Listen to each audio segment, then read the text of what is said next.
J.C. Newman Cigar Never. Studios in Boston, Massachusetts. Welcome to the Smokin Tabacco Show with your hosts, Matt Tobacco and Smokin Nicole. And ladies and gentlemen, good evening and welcome to another episode of the Smokin Tabacco Show. My name is Matt Tobacco from SmokinTabacco.com. I am joined once again by my beautiful fiance, Miss Smokin Nicole, and we have a very special guest with us tonight. We have Mr. Henderson Ventura, ADVentura Cigars, with us, who I think we just lost his video. Henderson, are you still there?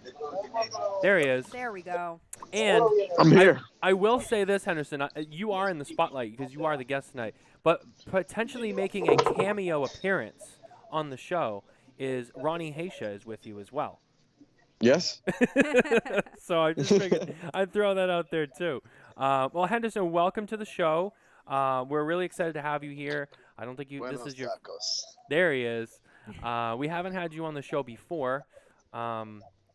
We are both lighting up ADVentura cigars. What are you smoking tonight? I'm just smoking a prototype of a new blend that I'm working on. Oh, interesting. All right. Fair enough. Fair enough. What are you smoking? We are both smoking the Navigator. Yes. Right on. Navigator. Which Nice. So far is very good. Now, this cigar is not available at twoguyscigars.com, but they do carry other cigars from Ventura.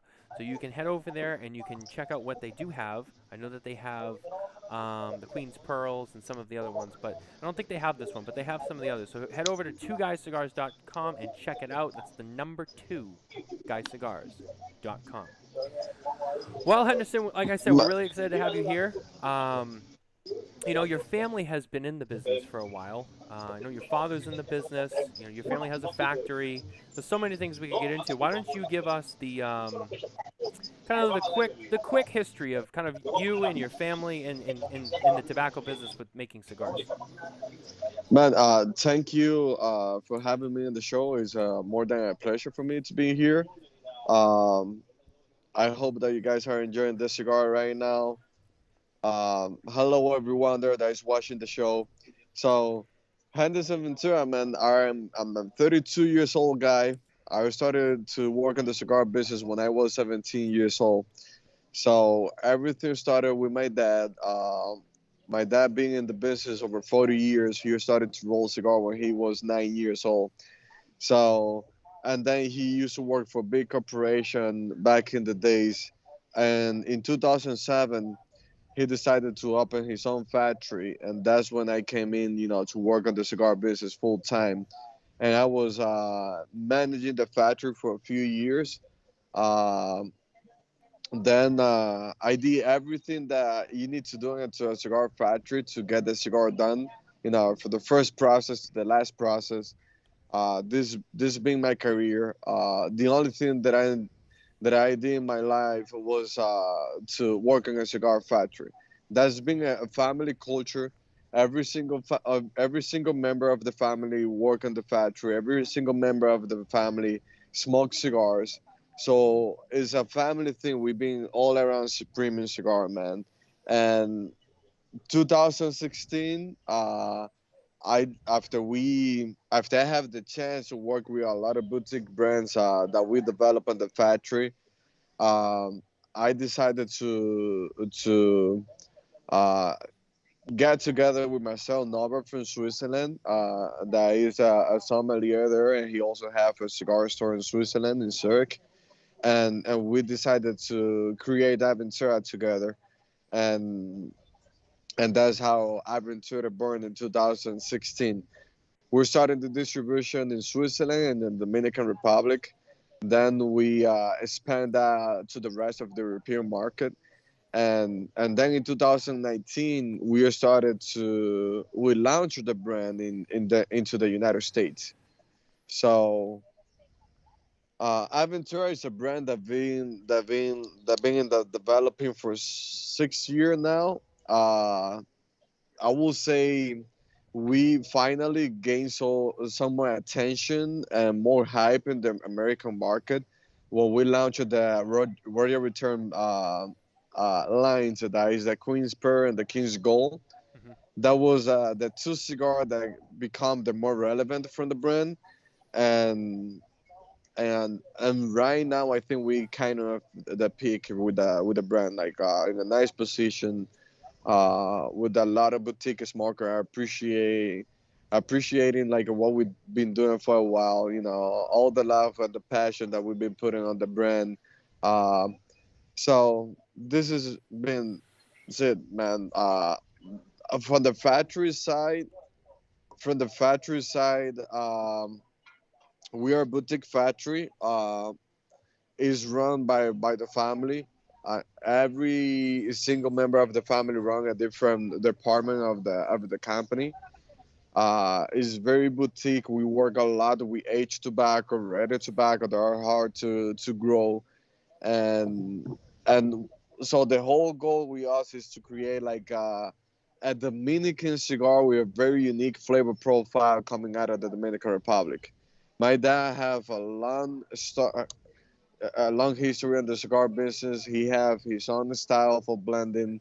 I'm like the young generation, the never been in another cigar factory before, and I don't follow any rule, you know, from another company.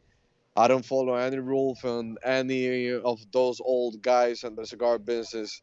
So I started to blend cigar when I was like 19 years old, and everything was like to create a cigar that tastes different.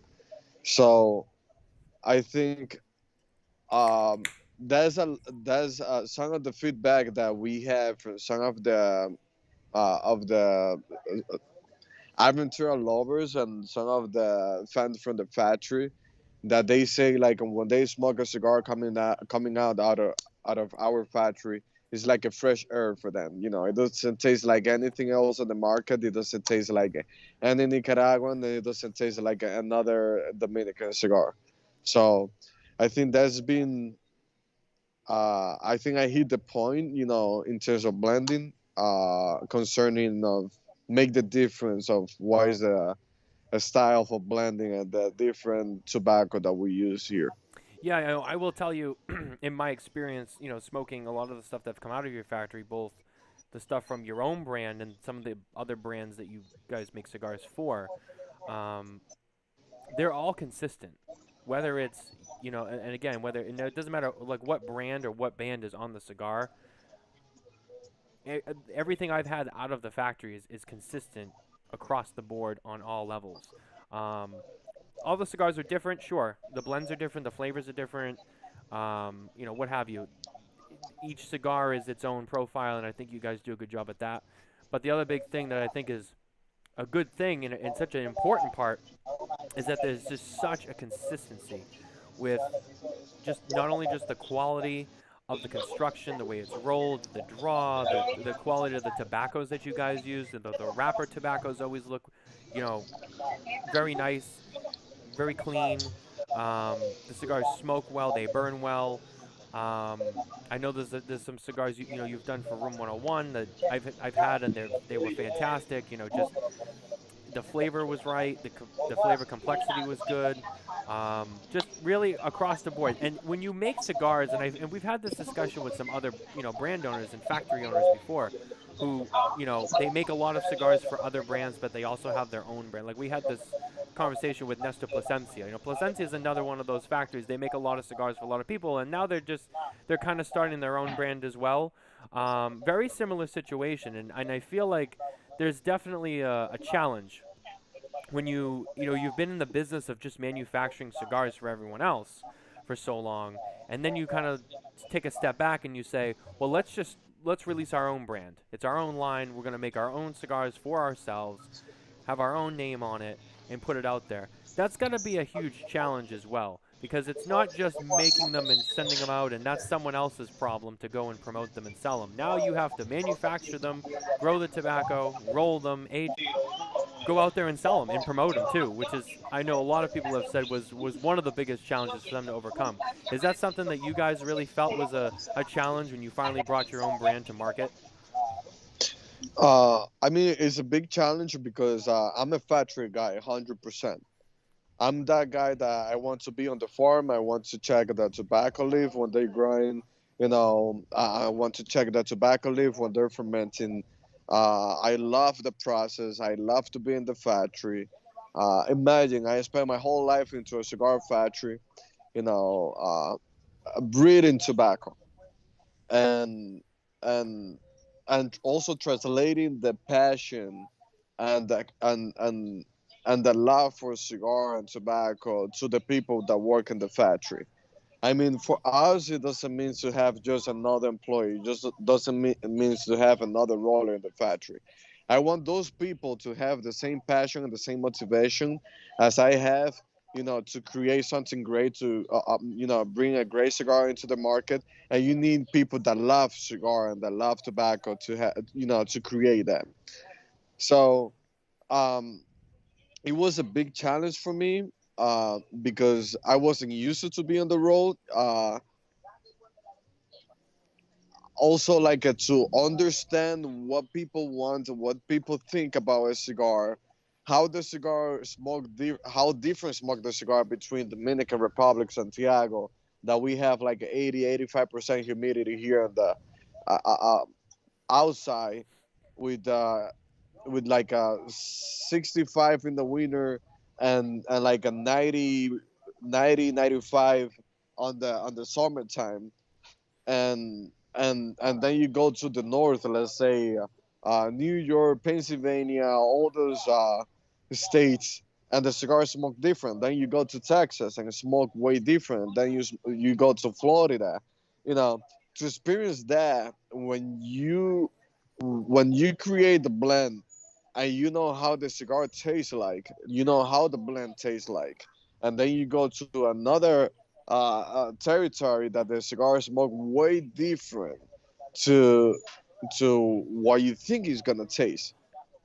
Um, Also, the experience of how the cigar smoke is way different. Sometimes when a light wrapper cigar have more humidity that you're in Florida, maybe it tastes like a more creamy, or maybe it tastes a little bit more bitter.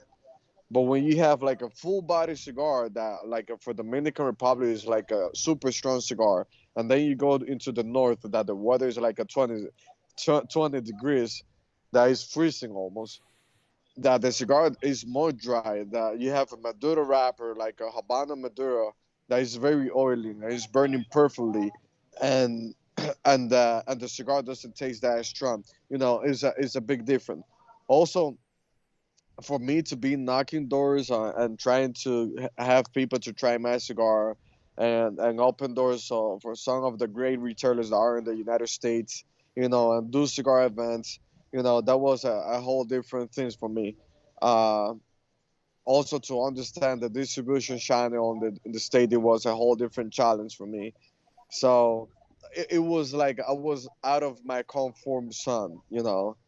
So but it was great, to have the opportunity to put like all your idea and all your criteria into a cigar. How I want to present my cigar, how I want the labels looks like, how I want the boxes look like. Um, it was an amazing experience. Also the blends. There is blend that maybe I present that blend to one of my client back in the days. It wasn't his profile, and now I'm using that blend into an ADVentura cigar that I thought it was a great blend while my daily rotation in the factory. I used that blend in my brand, and people love it. Every brand owner have a different palette and have a different idea how the cigar should be, and that's what make the difference. Quality wise, in our factory, we just make premium cigar, and everything that we're trying to get it should be super unique. For us as master blender and to be running the factory here, always the best cigars, the last cigars that we do. Because every time that we create a new blend, we want to do the best. Like we want to improve whatever we did in the past. So for me to have my own brand, man, it's been very magical for me. The whole concept with the Aventura, it was like to go back to the root of how everything started with the tobacco business. It was like when the Europeans went to the discovering a new continent, new lands, and they got into the American continent, the New World, and they got into the Iceland, the Caribbean, Dominican Republic, Cuba, and they saw the local people there smoking tobacco. That was something new, and they started to import that into the European countries, and they started to commercialize cigar and tobacco into the European countries, and that's how everything started. That's why ADVentura, the first line that we released, it was called the Explorer. Then the second one, it was the Navigator. Then we have, after you explore and navigate, then you conquer, and that's why the third line is named the Conqueror. Uh, then after you conquer, you bring back the goods to the royal family, and that's why it's called the royal return. And it was a gift to the queen and a gift to the king, the queen's pearl and the king's gold. Mm. So it's not just about cigar. It's also about the story. It's also about the concept. It's also about the meaning.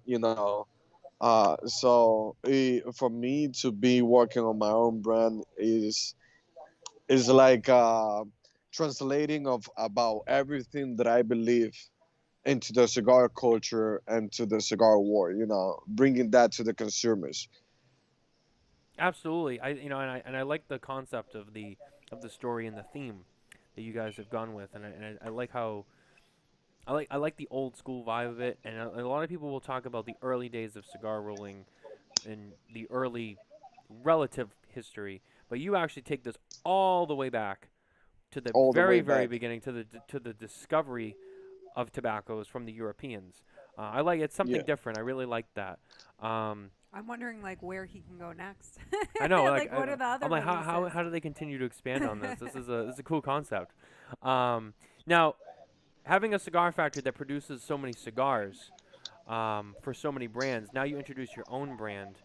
Do you find yourself trying to, when you create cigars for Adventura, do you find yourself trying to be exceptionally different and using the best tobaccos that you have for your own brand because you want it to be that special?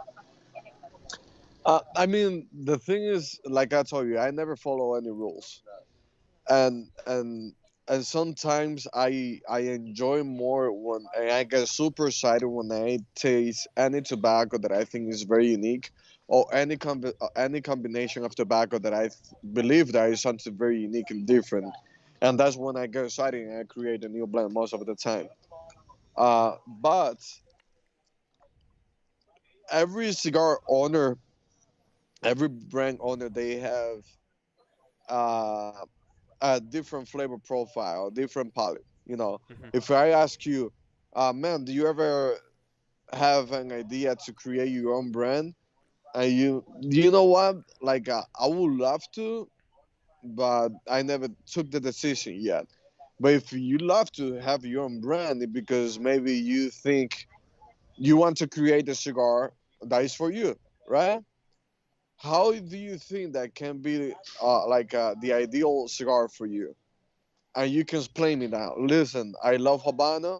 I want to create like the best Habana cigar, medium body or mild or full body, like some spicy with some sweetness. And you're gonna translate that to a master blender. What you looking for into the cigar? So by the end of the day, the decision of a blend is made by the owner of the brand, not by the master blender. I Right. can I can translate whatever idea or imagination of your palate into a cigar. So when I create cigar for my own brand, most of the time I'm like, we have the Habano, we have the Connecticut, we have the broadleaf, we have everything between mild to medium to full range, and now we're missing something super full. Or maybe we have a Habano, but that habano that we have is more into the spiciness, and we want to create something like a nice habano with more sweetness, like a more old school or whatever, different flavor profile. So you always have like a space to create different stuff. And I feel like I go with the moment. Like I feel like we're missing this right now, and that's what I'm gonna look for. Yeah, But I'm playing with the tobacco all the time. I'm in the factory every day, right. so I always playing with tobacco around and always blending new cigar. So I can tell you, maybe I have the next 10 blends that I'm gonna release in the next 10 years. You know, it's just a fact of what I'm gonna pick for the next one. Yeah, I was gonna say, that's got to be being in the factory all the time, being around the tobacco all the time, and having the opportunity to constantly be tasting different stuff, putting different tobaccos together. Just whether you're trying to find a new blend or you're just kind of experimenting with what tobaccos work well, and then all of a sudden you're like, oh, you know what? These two are awesome together, and you make that mental note. Maybe you revisit that later. you that has to be definitely an advantage over some brands who maybe don't get to spend that kind of time in the factory or in the field, because you're always there, you're always around, you're always tasting everything. You like you said, you can come up with 10 more blends, probably quicker than a lot of brand owners can, because they're not always down in the factory, they're not always down in the field. So I definitely feel like that's an advantage of having your own brand when you have your own factory. You have more time, you're more connected to the resources, you're able to really create and innovate more often, which, like you said, sets you up for more plans in the future going forward. I will tell you this, man. Uh, um, Pretty much everybody that we work with, we have like a very close relationship. Uh, that is like a family. Our business is like a family business, and that's how we treat everybody that comes into our company. Hmm. So I'm very close with every one of those guys that produce their brand in our factory, and I know them very well, and I know them for years. So sometimes it can be, maybe I have advantage of them to create, to came out with a blend like I write this, or can sometimes can be a bigger challenge for me because when I'm creating something for myself, I'm never satisfied. Sometimes I give you a cigar to you to try that I think can be a good blend. You're gonna tell me like, this is it, this is the blend. Right. But me, I'm as a blender that I'm maybe I go a little bit deeper on the tobacco tasting, a smoke simulation in your mouth, all those details. Uh, Sometimes it's a little bit tougher for me to make a decision into a blend. I create the many blends that people tell me like, this is a great blend. I'm like, it's good, but it's not even close to what I'm looking for, or I feel that I is missing a lot. Sometimes I take like 2 years to come out with a blend. Sometimes I take 2 year or a year developing a blend, like working detail by detail. It can be a good cigar, but for me, it's not great, And I'm very perfectionist. I like the cigar to be perfect. I want the experience of the smoke to be perfect, and always trying to take the things to the next level.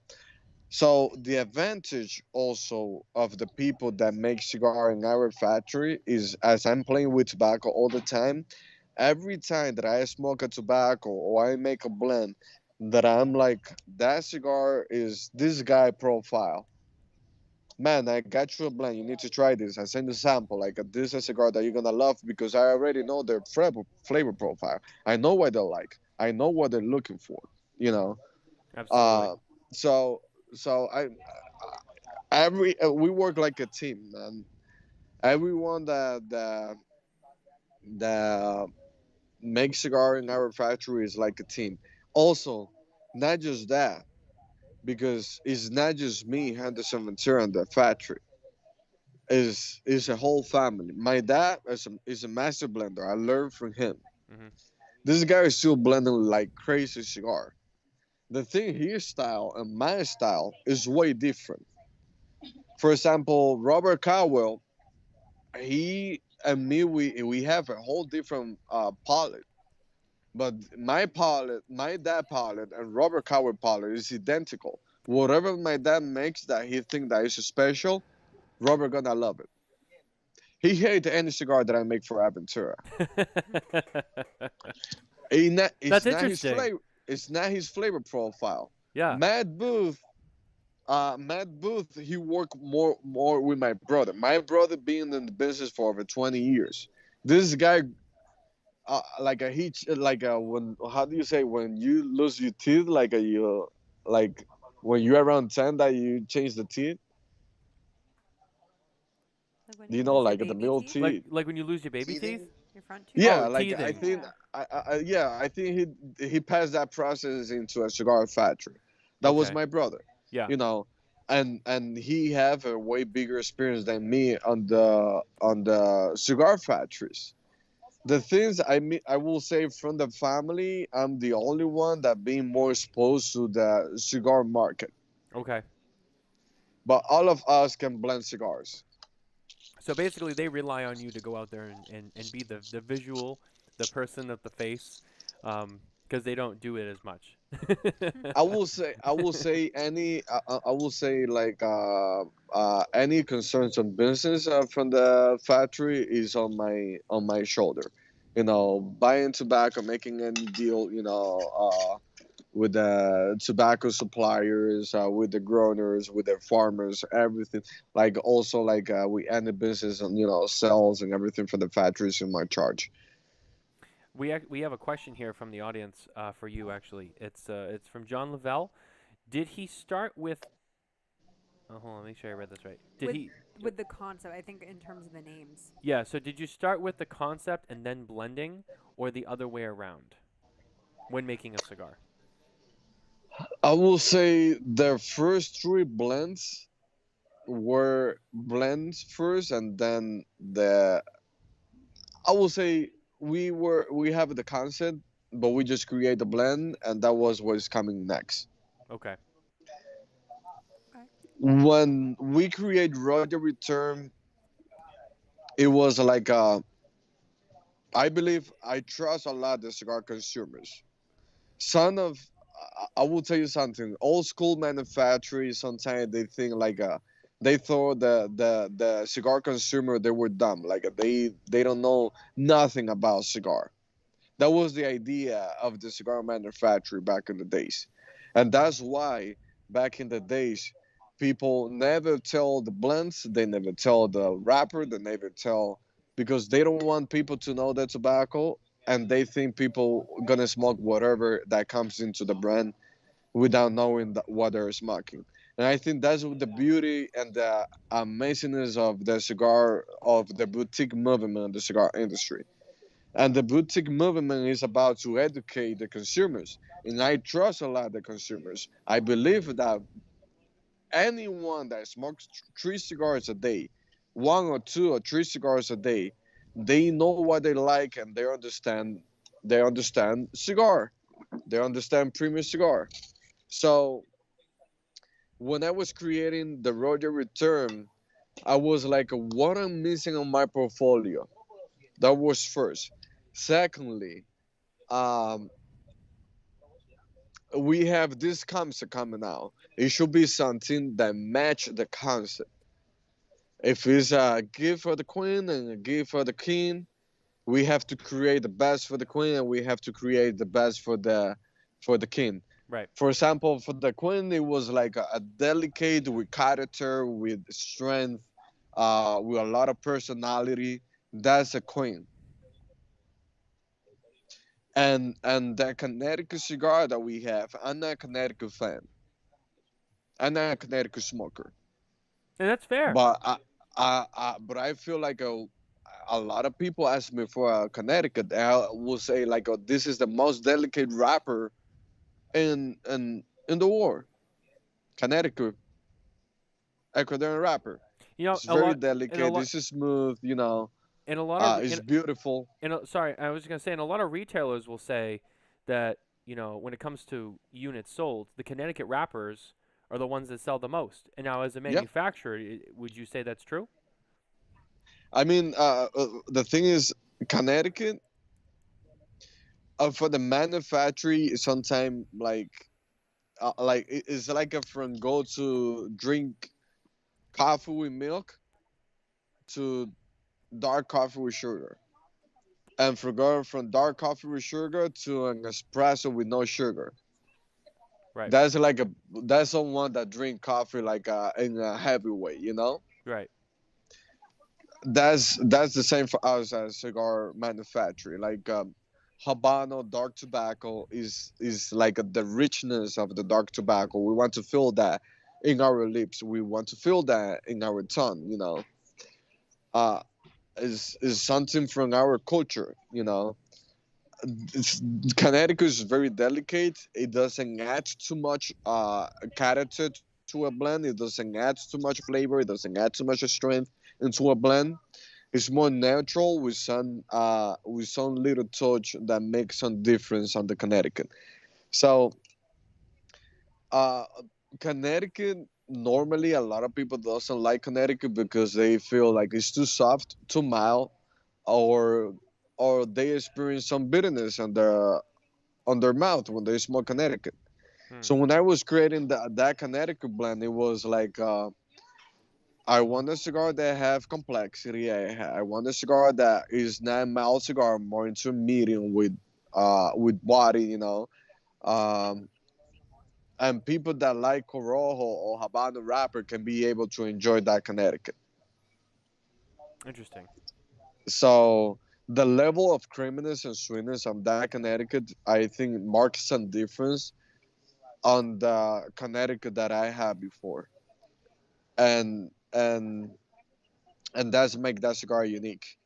So it still tastes and smoke like a classic cigar, but the experience of smoking that Queen's Pearl is like, yeah, like this is some love into this cigar. Like it's delicate, but it have character, it have personality.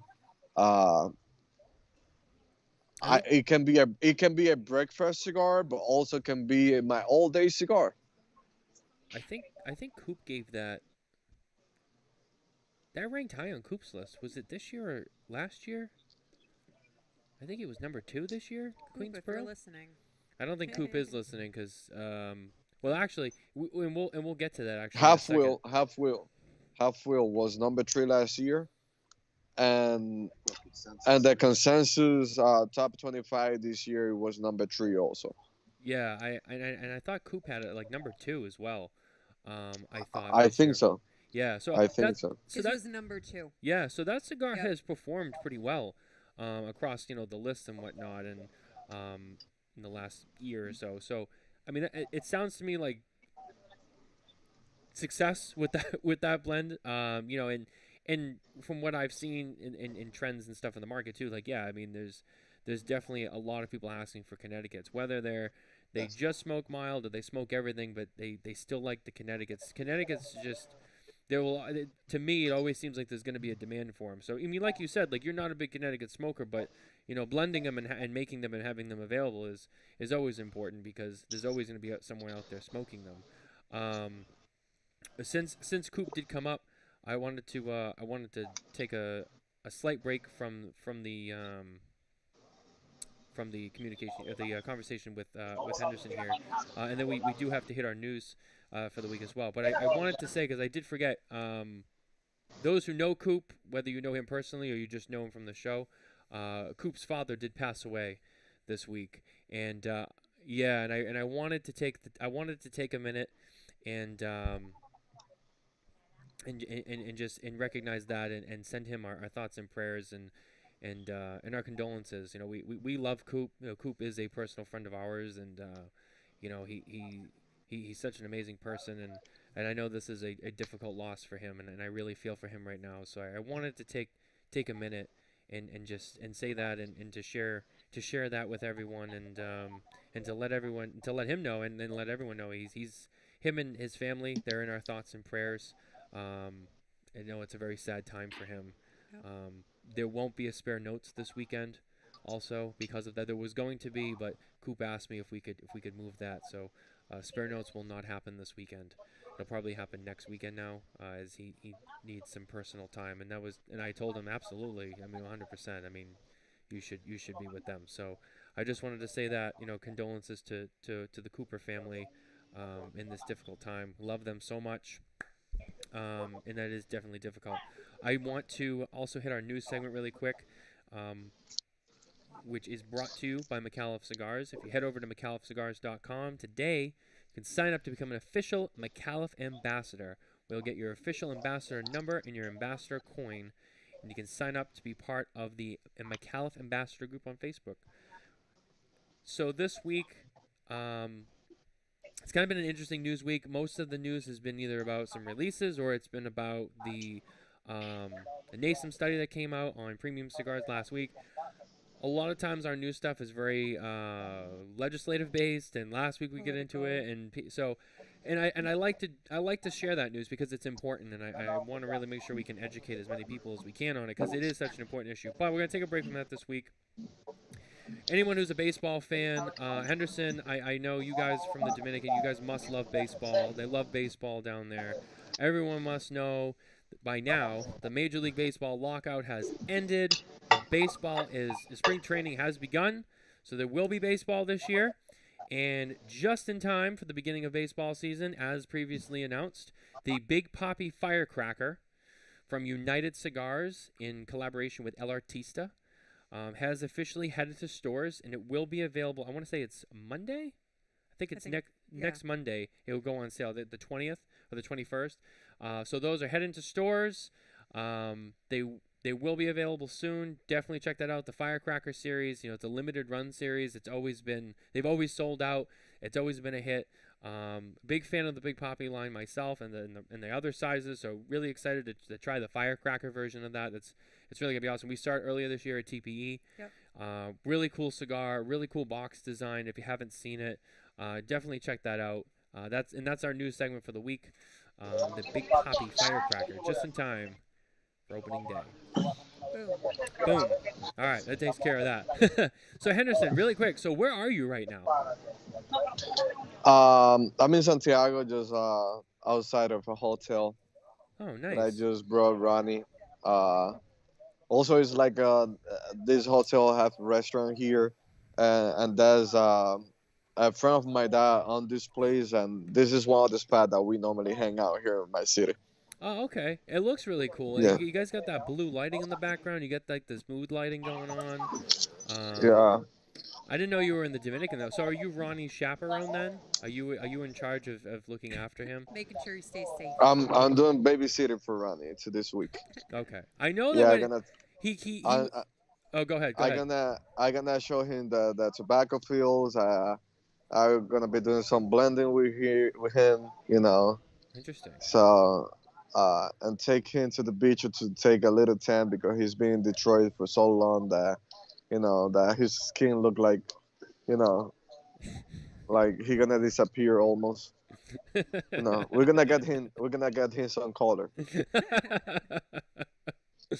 That's definitely the place to do it. I mean, it's nice and sunny and warm down there.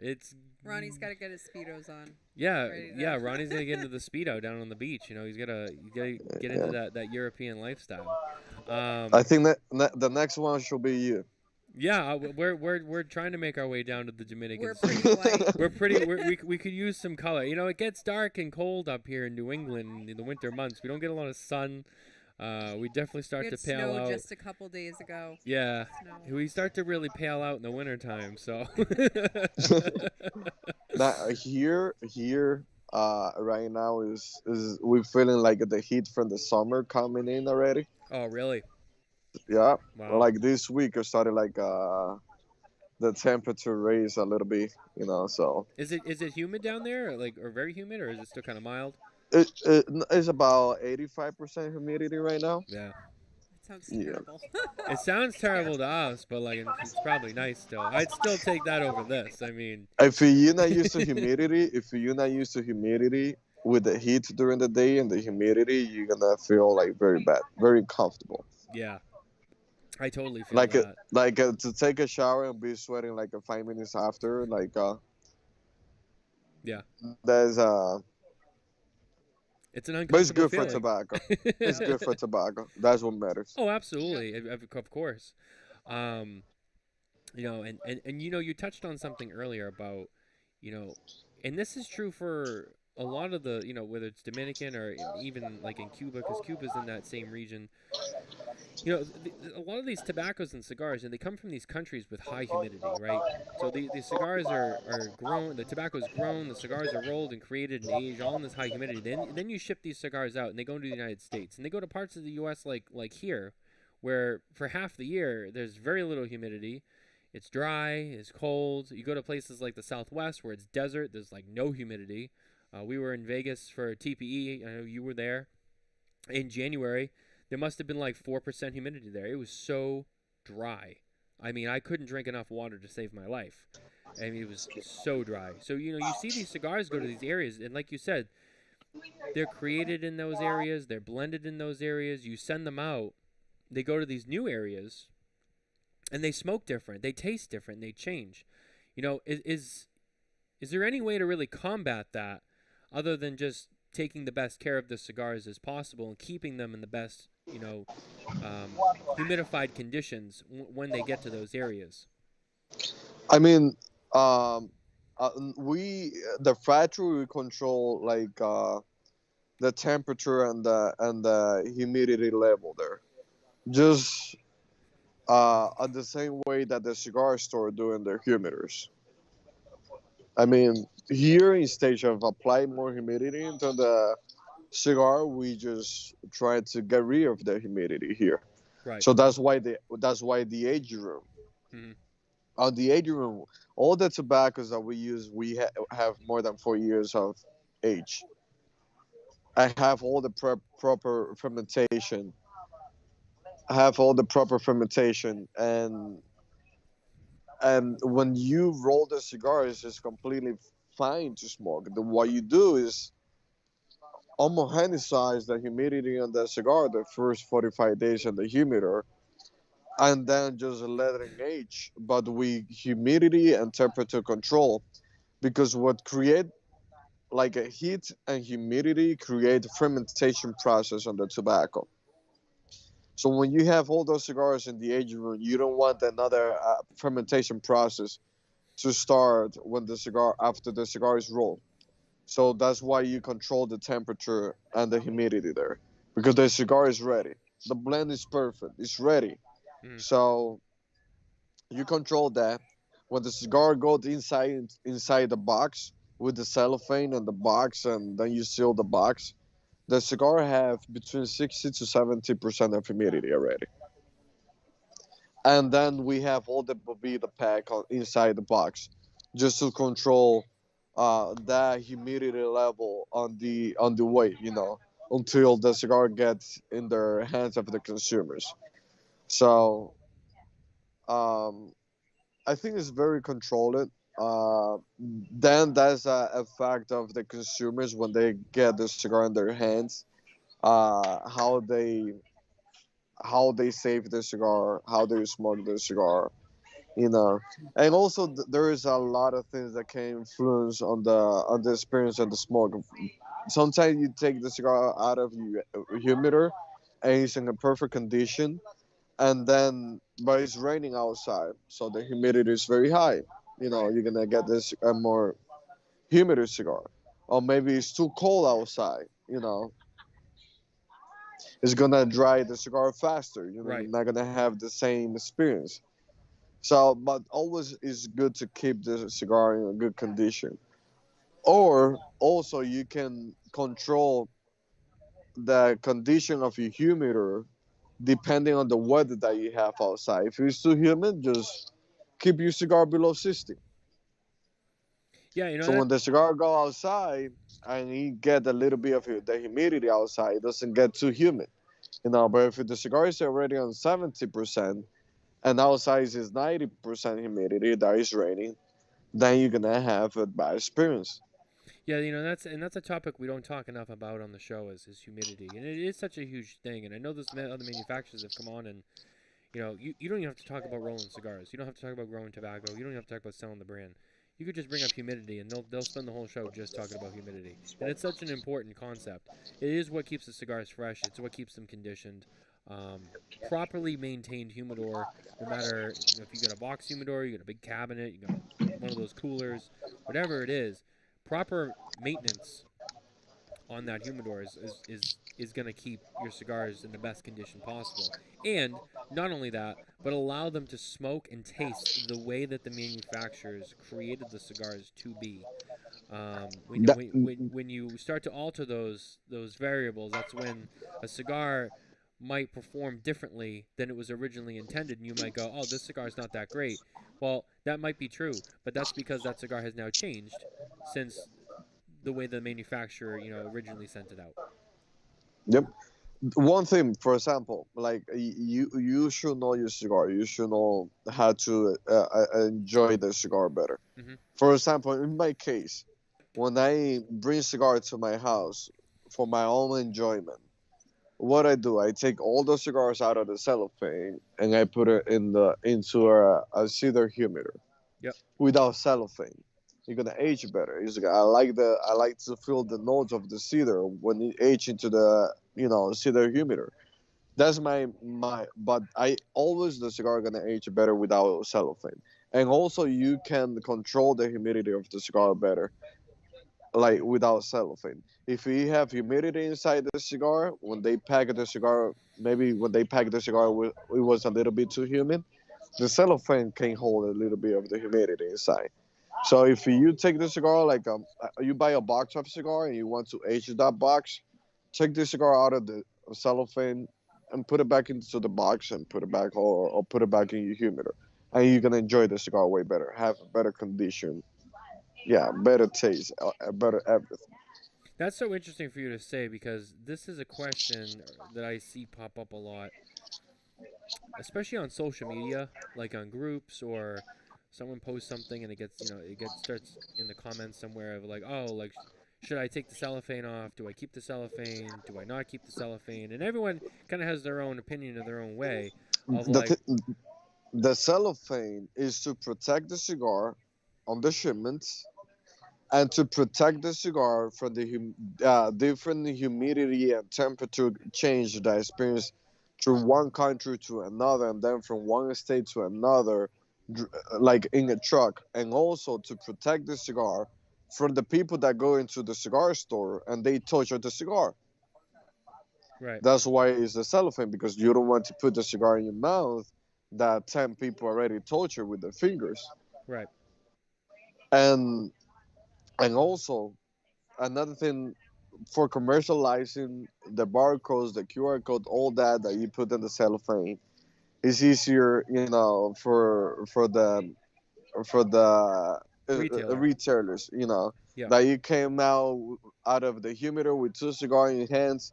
Back in the days when cellophane and barcode didn't exist, they were like, you grab this cigar and they go like back to the humidor just to verify which size you pick and what price it was, you know. Now they just take the cigar, scan the barcode, and they know what it is. They don't have to go and recheck the cigar what they have, you know. So it's to make people life easier, and also to protect the cigar from the temperature and people touching the cigar and all that. But seriously, the cigar always gonna be better without the cellophane. But that's something now that the person that buy the cigar control that. So you're saying that your suggestion, as a manufacturer to the consumer, that they should age their cigars, taking them out of the cellophane and then storing them, they will age better. Yeah, 100%. Interesting, interesting. That's a very interesting, and I don't think anyone's actually come on the show and really explained it that way before. It is such an interesting concept. And to be honest with you, it's not even something that I've thought about. A lot of times, like, now we have a lot of boxes that we have in humidors and cabinets that we age, and never even really thought about that, like whether we do or not. We've always just kind of left them in, but to hear it that way, I mean, that's really interesting. I'm not just a cigar manufacturer. I'm also a cigar lover. I enjoy cigar, and I want to have the best experience when I'm smoking a cigar. When I sit down after work, sit down in my house and have a cigar with a glass of scotch, I want to smoke the best also. Right. I'm like the first critical person with my product, you know. And another tip, cigars is a handmade product. Not a single cigar is equal to another one. The difference on the weight, you have one cigar that is more packed than another one from the same box. You have one cigar that have a more loose draw than another one, and then you have another one that have a more tight draw. You know, and all those points matter in terms of uh, how you can enjoy the cigar. If you have a cigar that have a draw that is a little bit more tight, you're gonna have less flavor and less strength. If you have a cigar that have a more loose draw, you're gonna have way more strength, way more flavor. That's what you're gonna experience from the same cigar. Hmm. So, but there is a difference. There is people that smoke fast. There is people that smoke slow. If you smoke fast and you have a cigar that the draw is a little bit loose, you're gonna heat up the tobacco, and then the cigar gonna taste way different to what you expected. Hmm. When you heat up the tobacco, you can experience bitterness and you can experience harshness and peppery. Sometimes that cigar is not too pepper, but you have a cigar that is a little bit loose. You puff the cigar too hard, you puff the cigar too hard, and then you're gonna feel like a bomb of pepper. Yeah. So one thing that I always recommend to people is like when you smoking the cigar and you let it rest the cigar in your hand, like hold the cigar like a half inch from the ash. Okay. If the cigar is too hot, half inch from the cigar from the ash, you are smoking way too fast. That's an I don't interesting know. point. No one's ever told me that either. And I like that. It's not and that hot. when you let the cigar cool off, when you puff the cigar and then you let the cigar rest and cool off right there, when you put the cigar back in your mouth and take another puff, is you're gonna taste more creaminess, you're gonna taste more sweetness. So that's a cigar is not just a habit. To smoke cigar is a pleasure, and you need to understand those details to fully enjoy your cigar. Premium cigar is not cheap. Premium cigar, you pay for a luxury product, kind of, you know. Hmm. But Absolutely. for you to enjoy a luxury product that is handmade, you need to be patient, and you also need to pay attention and understand that it's a handmade product, so you can enjoy that in a better way. Absolutely. Um, we are getting somewhat towards the end of the show. We have one more segment we got to hit, and then we have a couple more questions for you before we do sign off. So, our top three segment is brought to you by Room 101. Watch the Smokin' Tobacco show. Eat your vegetables, take your vitamins. Boom. Smoke Room 101. Um, We and need to and use that and soundbite. and just so you know, Henderson, I don't know if you know this, but Matt actually came up with that himself. So that's got his name all over it. We're gonna get the soundbite for that next week. And then you bring the vegetables to Matt Booth, and he was like, "I don't eat vegetables, man." And Yeah. but you say in the commercial, yeah, it was just for the commercial. It's so true. So our top three segment. um, I was trying to think of something more unique um, to someone like yourself who blends and is a manufacturer. Now you mentioned earlier that you don't have you try not to follow the same rules as everyone else, right? You try to do your own thing. You want to be different. You want to kind of make your own path, right? Well, looking in most manufacturers, they have their own thing. They focus on their own thing, but they look at everyone else too. They see what other factories and companies and brands are doing, right? What are three things? They can be common things, or they can be like a particular instance that you notice. But three things that some of your fellow manufacturers, competitors, or whatever you want to call them, things that you've seen them do before, could be anything, anything at all, big or small, that you didn't like, that you thought, I wouldn't do that in our factory.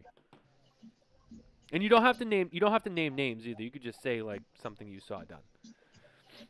That I saw like into the cigar or what, or Anything. It like could in. be in the cigar, or the way that they handle their tobaccos, or the way that they do their rolling, their aging, whatever it is. Something that maybe you saw another factory or company do that you didn't like, that you thought, oh, I wouldn't do that at our factory? But no naming names. Yeah, you don't have to call anybody out. No names. It's just Yeah.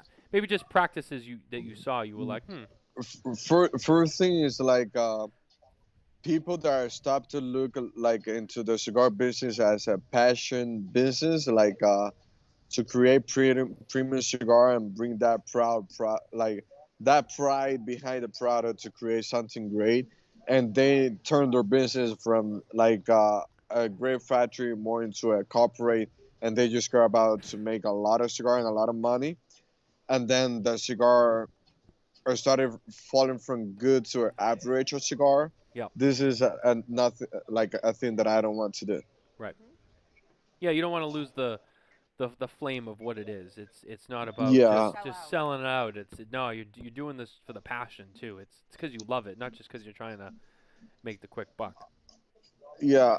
Another thing is also like I sense a lot of companies that most of the companies they started like supporting the brick and orders a store, and then they become like a largest company like selling to catalogs and more into the online press, Right. and they don't show more that love to the brick and mortar store.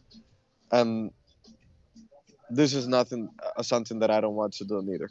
I Interesting. want Yep. to keep the cigar. I want to keep the tradition of the cigar, of people socialize into the cigar lounge, and to create that magic when you get into a cigar lounge, and just because another person is smoking a cigar that you like, is you can start a friendship from there.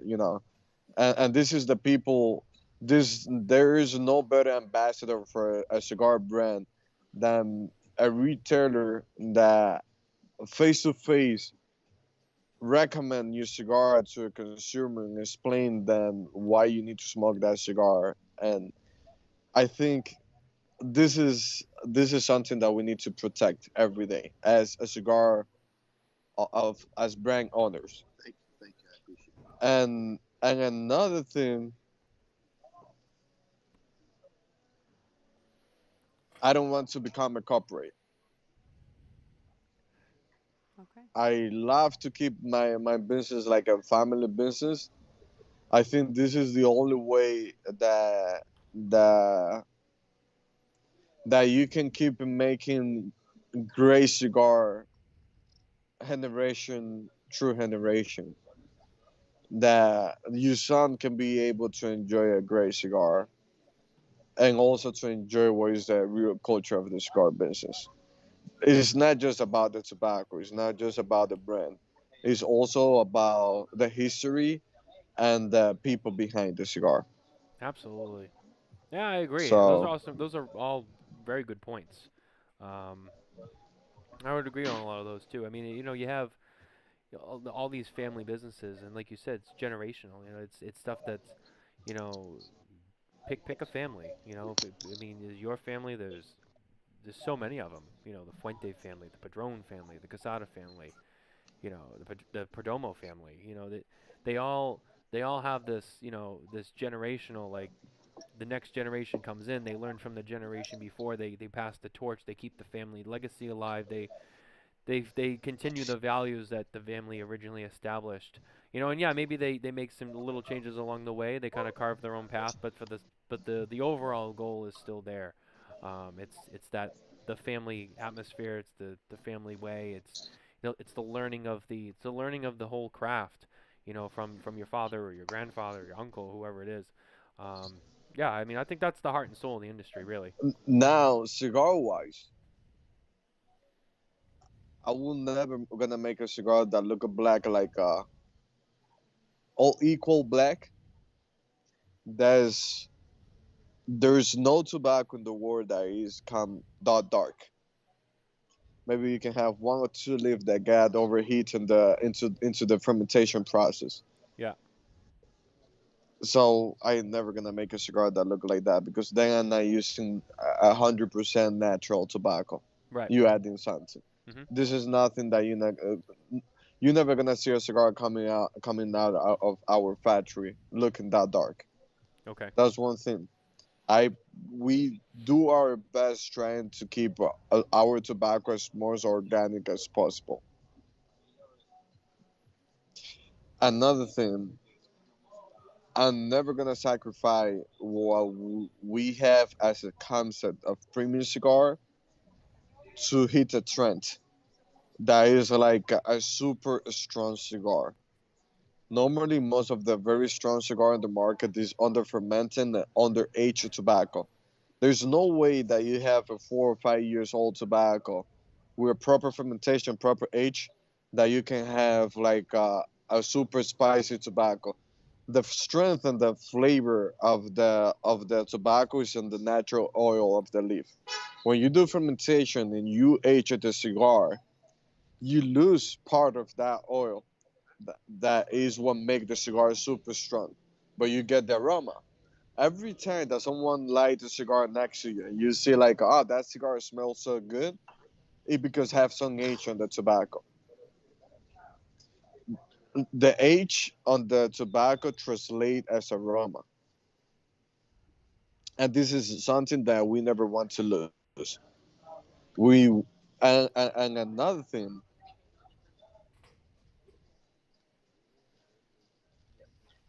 that Hawaii wants an exclusive. Chris 2K said the Duke. The Duke's ransom. They want a Hawaiian exclusive. so I heard that. That's funny. so that's the thing with the age on the tobacco. Like another thing, for example, for me, there's three things that make a premium cigar: good construction, a good age on the tobacco that you don't feel like a nothing you throw next day after you smoke a cigar, Yep. and you can enjoy the aroma and you can enjoy the balance of the tobacco and the complexity, a good blend. Right. The complexity of a good blend. Mhm. There's three things that make a premium cigar, and and how you can tell another thing from something that I was explaining to you. The flavor and the strength of the cigar is on the natural oil of the tobacco, and you for sure experience that when you have a cigar in your humidor with the cellophane. That the cellophane, after 3 years, you take that cigar out of the aging room, out of the humidor, and you pull the cigar out of the cellophane. You see that golden color on the cellophane. What do you think it is? The oils from That's tobacco. that's the oil that from the tobacco, and then Yeah. you smell that. Then you smell the cigar, and you say like, oh, that cigar smell like heaven. Like that's the best smelling tobacco that I ever have in my life. That cigar should smoke like like the glory. Like that should be the best cigar that I gonna. Then you cut the cigar, and you have a big expectation that you're gonna enjoy that cigar so bad. And then you light the cigar, and the cigar doesn't have the flavor and doesn't have the strength that you expected because you smell something way different on the foot of the cigar. Guess what? All the flavor was on the cellophane, all that oil that you lose through the years. Mhm. But there is a perfect point of aging for tobacco. Too young is not the best. Too strong is not the best. Yeah, you got to hit it right in the middle, right in the sweet. And it's I've seen people who hold on to cigars for so long that they get past that point, and it's almost like whether or not they were aged enough or whatever, but they hold on to these cigars and then they get to a point where they start to drop off, and then by the time they get to smoking them, their best smoking years have already passed, and now you're smoking a Yep. cigar that should have been great, but it's sat around for so long that now you've started to lose the strength and the flavor and everything else, like you just said. And then, especially like really high-end cigars, sometimes people buy these high-end cigars, and they don't want to burn through them quick. They were expensive. They're nice, so they hold on to them as long as they can. And then what happens is, now these cigars are 8, 9 years old. You go to smoke them, and they're not as good as they should have been because they've been around for too long. Yep. It's definitely something that I agree, and I've seen that from time and time again. And I made the mistake of doing it a few times myself, but I learned. You know, there's just there are some cigars that should be smoked faster than others in terms of how long Yes. you hold on to them because they'll lose that strength and complexity over Yeah. time. It's so true. Um, but we are running out of time here. I always hate to cut it short because we always have such a great time on the show, but the show has to come to an end eventually. But one more question I wanted to ask you before we wrap up, because we're almost getting into the preseason of PCA. Will you be exhibiting at PCA this year? We have a new line that is coming this year. It's gonna be like the second chapter of ADVentura. Okay. We already like the first chapter was like we explore, we navigate, we conquer, then we bring back the Roger return, and that was the end of the first chapter. Now we bring in something new, more refresh to the brand. Also, the concept is changing a little bit, and also the blending style is just a little bit different also. Okay. And we'll So see that at PCA in July. at PCA, Nice. Okay. yeah, and we have then a few limited edition that we're gonna be doing. Oh, interesting. Nice. Oh, so you guys got some. You definitely have a couple of irons in the fire over there. Yeah, yeah, yeah. um, We have about three new projects coming out this year. three new Five. products. Okay. Nice. Nice. Well, we really look forward to seeing that. I mean, so far everything has just been great for you guys. You guys have had such a hell of a run so far. And the cigars are great. I love that cigar. It was really like right in the middle. It was a little sweet, a little bit of spice, burned just right. It wasn't too tight. It really was. It was right in that sweet spot. It was very enjoyable. Um, I liked it, and I liked the size too. That size is really nice. I've been getting into smaller ring gauges lately. For a while, I was such a bigger ring gauge smoker, and now I find myself enjoying more of the smaller ring gauges and really just enjoying more of the flavors of the cigars rather than just having it so much filler in the middle. Versus the wrapper and binder. That smaller ring gauge, you just get such a better flavor and handle on the blend itself. Yeah, the Um, deepness of the flavor and the concentration of the flavor is Absolutely, way more yeah. better. So I've been smoking a lot more smaller ring. That was a great size. I love that cigar. That's the cigar we got. I think we saw you at the Great Smoke. I think that's the cigar we got. So, yeah, it was Yes. great. Nice. But hey, No, I was gonna say so. Sorry, I lost my train of thought there. I kind of went off the rail there. But no, so that no cigar was great.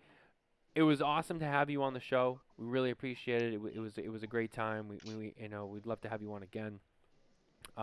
Right before we go, we have one thing we want to mention um, for March 28th. Oh yeah. Well, I mean, yes, March 28th, but we also have That was my way of like hinting to Nicole, like, I'll let you take this one. This is what it's about. Anyway, well, we have next week's guest first on the show, which is Tony Bellato will be on the show Tony. next week. I'm excited for that.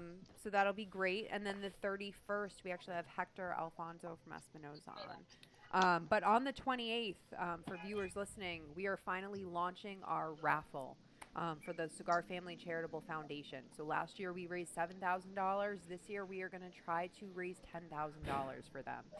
So our raffle will kick off. Our website will go live for that, and for 8 weeks you can buy raffle tickets.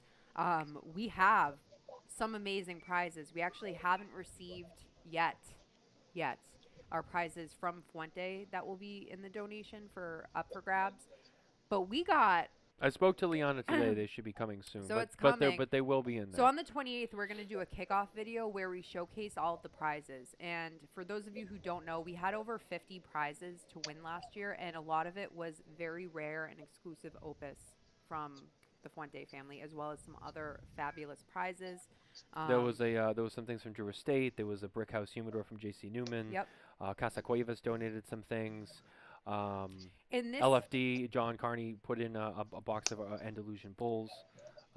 and this year we have so many more prizes, Oh, and yeah, we we have already a have very more. special one, which didn't even cross my mind. We didn't even plan for this to happen, but our friend Jay Davis from Blue Smoke of Dallas also donated a box of Daniel Marshall. The 30th anniversary. The 38th anniversary. So that box of cigars is worth $1,500. So that alone is one It's prize. a whole. It's a whole set That's a too. whole set itself. Yeah, it comes with a virtual herf with Daniel Marshall himself. There's It's an invitation to join his Campfire Club, which is Yeah. an exclusive Daniel Marshall club. There's a cigar in there with 2 grams of 24 karat gold on it in that box, which is probably why it is so expensive. But that alone is one prize. So also John Carney has informed us. We was gonna save this a little bit for a surprise, but I'm gonna let it out there. So LFD, on his behalf, he's gonna be donating I think a couple boxes of bowls, but he's also including a chance to the winner. I don't know if it'll all be together or how we're gonna do it, but so one of the prizes from La Flor Dominicana is going to be the opportunity to blend your own cigar. So he's going to offer up to the winner a chance to blend their own cigar. They will make the cigar and they will send them to them. So just so you know, last year it was amazing and there were so many prizes and so many winners. Somehow this year it's going to be even better. I it's didn't gonna even be think how we could top last you year. if but you remember last year, if you were part of it, you donated whatever, just think of whatever that was last year and multiply it times 3, and that's where we're at. It's so much bigger. It's so much more involved. There's so many more prizes. and all the money that you donate will go to charity. Absolutely, Which is the and main that's thing. what it's all about. And we raised $7,000 last year, and we really want to smash that goal. We want to smash past that and make even more money for these kids. And Nicole and myself will be going down to the Dominican later this year Yep. and visiting with the Fuente family and going to the schools to see the kids and where all this money And goes also to. make some videos to show you where this donation money goes. So yeah, and Who this share helps. with everyone like where all this goes. So we just wanted to make sure we let you guys all know it's coming. We're really excited. We really hope you guys are all excited. I know a lot of people were really on board with it last year. So just wanted to bring that up. But Henderson, thank you for being here. Thanks for waiting through all that. Thank you for being here. Thanks for coming on. I really appreciate it. And we'll see you guys all next week. Take care. Bye, everyone. Man, pleasure to see you, man.